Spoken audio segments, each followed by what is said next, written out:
It's World Geekly News.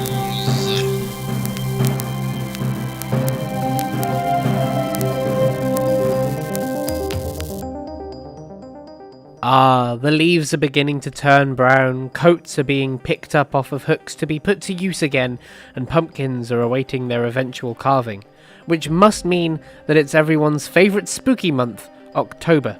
This year for October at WGN, our Dark Overlord requested 31 days of horrific content, and today it's my turn, so I've decided to shift the needle a little bit into the realm of video games.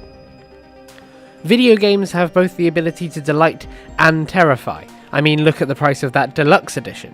But if you're looking for what has the potential to be the best horror game ever put to console, I'm afraid you may be out of luck. Because in my opinion, the best horror game is one we'll never get to play, and that game is Hideo Kojima's Silent Hills.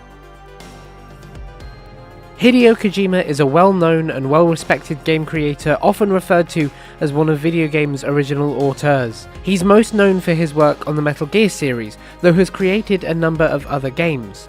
The last game he had a hand in was Metal Gear Solid 5, which released in 2015, before he and its publishing company Konami, whom he was vice president of at the time, split ways fairly publicly and fairly unamicably.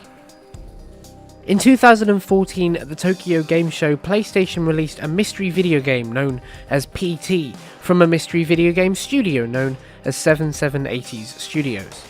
At first, it wasn't clear what this video game was, but after some time and some impressive code breaking for some seriously difficult puzzles, the game reached an end and turned out to be a playable teaser, hence PT, for the next installment in the Silent Hill series.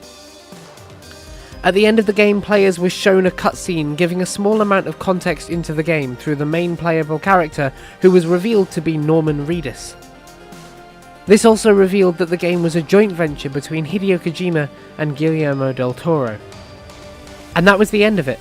After Kojima and Konami's amicable parting of the ways, the game went on to be cancelled, and both Kojima and del Toro explained that they'd been taken off the project and had nothing to do with its future. So what does this have to do with Silent Hills potentially being the best horror game known to man? Well, to explain that, we just have to look at what was included in PT. Because Silent Hills never came out, we have no idea what the gameplay would have looked like, but we might be able to take hints from its 2-hour playable teaser. PT featured a fairly simple but incredibly well utilised gameplay loop. The player character finds themselves trapped in a house in which they can only explore one corridor and some of the rooms connected to it. As they reach the end of the corridor and go through the door that awaits them, they open it, walk through, close it behind them to find themselves again looping back to the start of the corridor. But each time they exit and enter this loop, small details have changed. It might be something as small as a painting on the wall or a small piece of writing, or something major, like this creepy bugger, stood at the end of the corridor just waiting for you. It was through these changes in the corridor in the gameplay loop that the puzzles were first discovered, and eventually it was manipulating these changes in the right way that led to the eventual solving of the puzzle of PT and the discovery that this game was in fact Silent Hills. This gameplay went on to be fairly influential, and you can see the effect it's had on games like Resident Evil 7. But whilst other games have been inspired by it, none quite hit on the simple yet geniusly uncomfortable gameplay loop. And it's for this reason that Silent Hills had the potential to stand out. Kojima is known for his mind-bending and yet intuitive gameplay systems, and applying these to the horror genre for the first time could have been something truly masterful. But no good game is complete without a story, and it's in the narrative department that I think Silent Hills has the real potential to shine. Just as with the gameplay, we have no idea what the story of Silent Hills would have been, but thanks to the playable teaser, we have some ideas of the things it would have contained and some of the plot devices it might have played with. During your time in PT, you'll overhear a radio giving a breaking news broadcast telling the tragic story of a father who takes the life of his own family. The broadcast goes on to explain that it's not the first crime like this in the local area, though police assume they're not connected. Although, of course, we, the player, know better. This is Silent Hill, for crying out loud. So to begin with, we have some kind of supernatural sensation affecting fathers in an area of America, forcing them to murder their own families. Then, of course, we have this bugger, who seems to be related in some way to one of the murders that's taken place.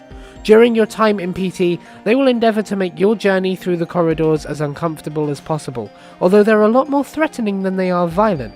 Whoever this person is, it's clear that they don't want you in the house, and it seems also clear from the voiceover at the start of the game that they may have been the victim of one of their own fathers.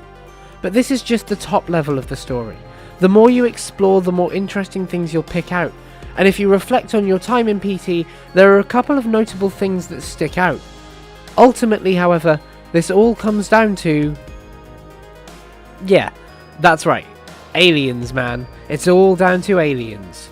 Aliens have a long history in the Silent Hill games. A number of the games have had heavy references to alien life, and some of them even feature alien endings.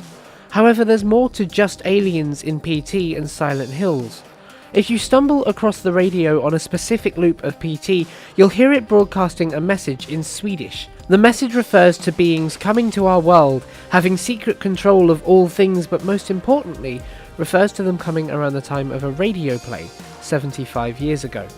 If you haven't connected the dots already, the likelihood is that the radio play it's referring to is Orson Welles' War of the Worlds, an infamous broadcast that supposedly sent America into a nationwide frenzy, although this has been somewhat disputed now.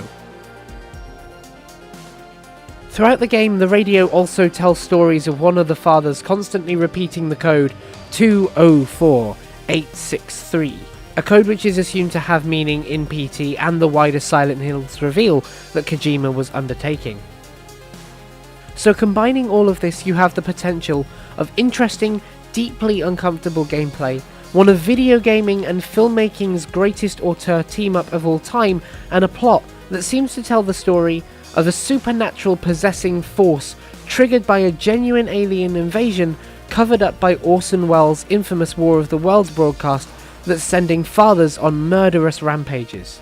It's a truly unique and interesting concept for a video game, and if the 2-hour demo and trailers that we got to see of it are anything to go by, it would have been an absolute masterpiece. So what now?